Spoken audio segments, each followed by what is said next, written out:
C'est parti!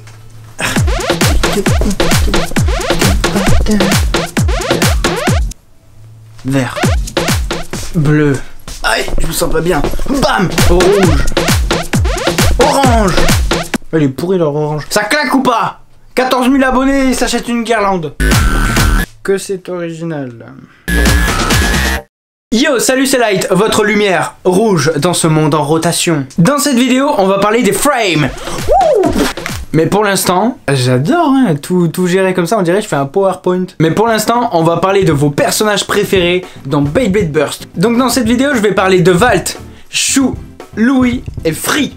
Il y en a plein d'autres, mais généralement c'est les 4 personnages que tout le monde préfère et je vais vous expliquer pourquoi. Donc avant de continuer la vidéo, n'hésitez pas à aller en commentaire dire quel est votre personnage préféré et pourquoi c'est votre personnage préféré. Et aussi n'oubliez pas de mettre un gros pouce vers le haut à cette vidéo pour m'encourager et pour que tout le monde sache que vous êtes là et que vous êtes là pour soutenir votre personnage préféré.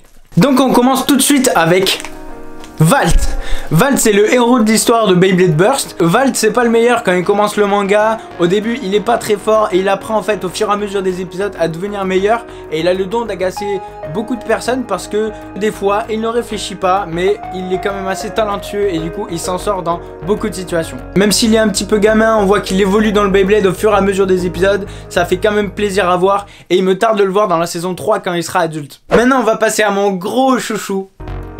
Chou. Chouchou. Pourquoi Chou c'est mon personnage préféré? Bah parce qu'il aime le rouge, la puissance du rouge avant tout déjà. Et de deux, c'est un personnage qui n'a pas de talent de base mais qui travaille pour devenir le meilleur. Et justement, au fur et à mesure des saisons, on voit qu'il progresse tellement fort qu'il peut aller dans d'autres pays, qu'il fait des compétitions internationales. C'est le personnage qui est toujours au-dessus de tout le monde, qui a toujours un cran au-dessus de tout le monde et qui est aussi très mature et très professionnel. Et plus important, il sait faire des pâtes au carbonara. Maintenant on va parler de Free. Free est un personnage très blasé hein, parce qu'il a une toupie qui s'appelle Fafnir en rotation inversée. Quand on rencontre Free, vu qu'il est très talentueux, il a l'air très blasé. Il ne joue pas pour le plaisir, il joue seulement pour gagner et il y arrive sans forcer. C'est un petit peu comme quand on est à l'école et qu'on a un copain qui fait jamais rien et qu'il a toujours des bonnes notes. Il nous énerve, il nous agace et c'est pour ça aussi qu'il est un petit peu stylé.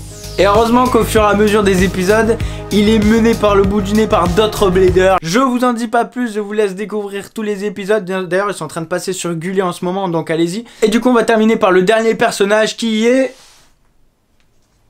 Ouais, on va dire c'est ça. Louie avec sa toupie, Louie Nord, lui en français. Louie Shigaraki a un tempérament très critique, mais ça n'en reste pas un bon blader. Il a fait d'ailleurs de sales cicatrices à Chou. Sa toupie Louie Noir est à rotation inversée. Je pense qu'aussi beaucoup de gens l'aiment parce que son chara design en bleu clair violet est quand même assez stylé. Moi personnellement j'aime pas forcément trop ce personnage, mais il apporte quelque chose à l'histoire. Voilà, j'arrête là pour vos 4 personnages préférés. N'hésitez pas à me mettre en commentaire s'il y a un de vos personnages que j'ai pas parlé, que vous l'adorez. Et dites-moi aussi pourquoi vous l'adorez. N'oubliez pas de mettre un pouce vers le haut. Et on va parler des frames. Là, ça va être très sérieux. J'ai demandé à mon ami Louis, justement Louis, de la chaîne Babe Brother, de me faire une fiche technique en béton sur les frames. Alors pourquoi je fais ça? Bah, vous l'avez vu au titre de la vidéo.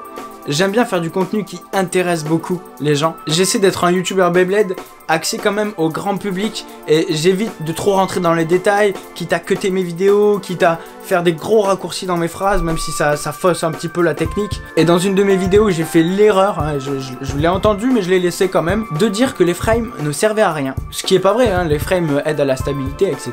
Mais il y en a beaucoup qui sont jeunes et qui croient tout ce que je dis, qui engrange toutes les informations que je donne dans mes vidéos, les moindres petites informations et s'en servent pour faire leur propre esprit critique. Donc je tenais à m'excuser et d'ailleurs vous, n'hésitez pas en commentaire à me donner des arguments pour me dire que si ce que j'ai dit est faux ou vrai, en essayant de rester le plus sensé et scientifique possible bien sûr. Et j'ai d'ailleurs récemment vu une vidéo de Astronogeek qui a fait 3 vidéos sur les crop circles et dans ces 3 vidéos il essaie de dénouer le vrai du faux parce que les crop circles ont lieu à des croyances comme les toupies Beyblade. Dans ces vidéos il dit par exemple qu'un fait annoncé sans preuve peut être contesté sans preuve. Et si on annonce quelque chose, si on dit Valtryek bat toutes les toupies grâce à sa tornade éclair, il faut pouvoir prouver que Valtryek bat bien toutes les toupies avec la propulsion éclair. Ce qui n'est pas le cas d'ailleurs, hein, sinon ça serait trop facile tout le temps. On nous pose la question, c'est quelle toupie qui gagne, c'est quelle toupie la meilleure, alors que c'est beaucoup plus compliqué que ça. Donc je vous conseille fortement de regarder ces 3 vidéos pour vous former votre propre esprit critique scientifique par vous-même et n'oubliez pas de faire des expériences. Donc vu que c'est la chaîne YouTube BabeBrother qui m'a dit que j'avais fait une erreur dans une de mes vidéos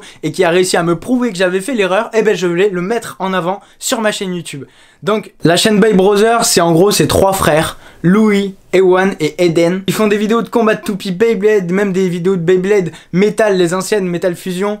Ils font des lives qui durent plusieurs minutes, voire même des fois des heures entières. Ils essaient de faire des concepts originaux pour que vous trouviez ça super amusant. Ils font plein de tests aussi, donc vous allez pouvoir vous faire justement votre propre esprit critique. Par exemple, ils ont fait un test pour voir quelle est la toupie la plus endurante de Beyblade Burst. Ils ont essayé toutes les combinaisons pour voir c'est quoi la meilleure. Moi, contrairement à eux, j'aurais jamais le temps de faire autant d'heures de vidéos, autant de tests de combos et de pièces, même si je le fais hors caméra. Donc je peux que vous conseiller leur chaîne YouTube avec celle de Ryuk Shinigami et de Storm Beyblade Espace et d'autres youtubeurs que je parlerai dans d'autres vidéos. Donc n'hésitez pas à aller voir sa chaîne YouTube et je vous laisse avec sa vidéo sur les frames. Et encore merci une fois à Louis. Tout d'abord, pour parler des frames ou des cams, mettons-nous d'accord sur la dénomination. Il existe actuellement 12 frames dans Beyblade Burst. Il s'agit de Bump, Cross, Dagger, Flow, Glaive, Hit, Lift, Meteor, Witch, Star, Hunter et Vortex. Je possède 8 frames parmi ceux que j'ai cités, je baserai donc tous mes tests sur tous les frames, excepté Dagger, Flow, Lift et Star. En premier lieu, j'ai mené des tests d'endurance en rotation droite ainsi qu'en rotation gauche. Il fallait un combo qui fasse les deux, c'est pour cela que j'ai utilisé le combo Spriggan Aquarium 7 Atomic, sur lequel j'ai donc testé chaque frame, et j'ai également testé sur ce combo, le combo sans frame, histoire de comparer. Les temps que je donnerai sont en moyenne de 3 lancers. L'Excel qui contient les résultats se trouvera normalement dans la description, je compte sur toi Light pour la mettre. Les résultats pourront paraître assez étonnants si vous y connaissez en stratégie Beyblade. Tout d'abord pour la rotation droite. Je vous laisse lire la capture qui s'affichera à l'écran, mais remarquerez que les frames top tier en endurance, qui sont Glaive et Cross, ne sont pas du tout premiers dans le classement. Ils sont dépassés par Meteor. Mais ce qui apparaît plus clairement, c'est que le combo le moins endurant est celui qui ne présente pas de frame. Donc, pour conclure qu'en rotation droite, avoir un frame semble être bien bénéfique. En rotation gauche, les résultats sont légèrement différents. On a quelques résultats qui sont assez étonnants. Tout d'abord Glaive, qui sont plus aérodynamiques en rotation gauche qu'en rotation droite, avec les petits aides qui sont pointés vers la gauche, et pire en rotation gauche qu'en rotation droite. On remarque également que Hit reste à la 4ème place niveau endurance. Mais plus particulièrement, le combo sans frame n'est plus derrière dans le classement.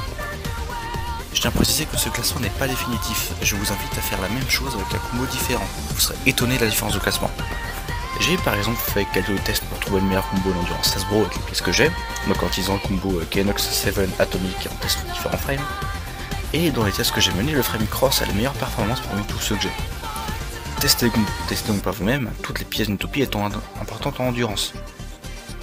Maintenant, je vous présenterai les résultats sur mes tests en spin steel, où le Life After Death est extrêmement important. J'ai donc testé chaque frame sur le combo Drain Fafnir 0 Atomic contre le combo Spriggan Aquarium 0 Atomic rotation droite. Ici, seules les victoires par rotation nous intéressent. Les victoires par burst sont plus souvent causées par le bon Atomic Hasbro qui a un ressort tout nul. Étonnamment, les frames Bump et Vortex sont les meilleurs en spin steel, avec 3 victoires par arrêt de rotation et 0 défaite par arrêt de rotation. Le deuxième meilleur est Under, suivi de près par Reach. Cross et Meteor ont égalisé avec le combo sans frame. On trouve que les performances en Life After Death d'un combo utilisant Cross ou Meteor et celui n'utilisant pas de frame sont similaires. Tous les autres frames sont pires. Parlons attaque et défense maintenant. Pour tester l'attaque, j'ai utilisé chaque frame sur le combo Winning Valkyrie qui s'avère extrême. Contre Emperor Franus, 0 Glaive Yard, et pour tester l'attaque, j'ai utilisé Emperor Franus, 0 Yard, contre Winning Valkyrie, 7 Vortex extrême. Ici, les résultats qui nous intéressent sont les victoires par éjection et par burst. En attaque, Pump est le meilleur en burst et Cross le meilleur en éjection. Je vous laisse regarder le classement à l'écran pour le reste des frames. En défense, le meilleur frame pour la résistance au burst est Bump, et le meilleur frame pour la résistance à l'éjection est Vortex. Si vous voulez plus de détails, eh bien, comme je l'avais dit précédemment, l'Excel se trouve dans la description. En tout cas, je passerai le fichier à Light qui devrait le mettre en description. Et voilà, c'est tout ce que je voulais présenter pour cette petite présentation que vous n'avez pas demandé. Je vous laisse donc finir cette vidéo.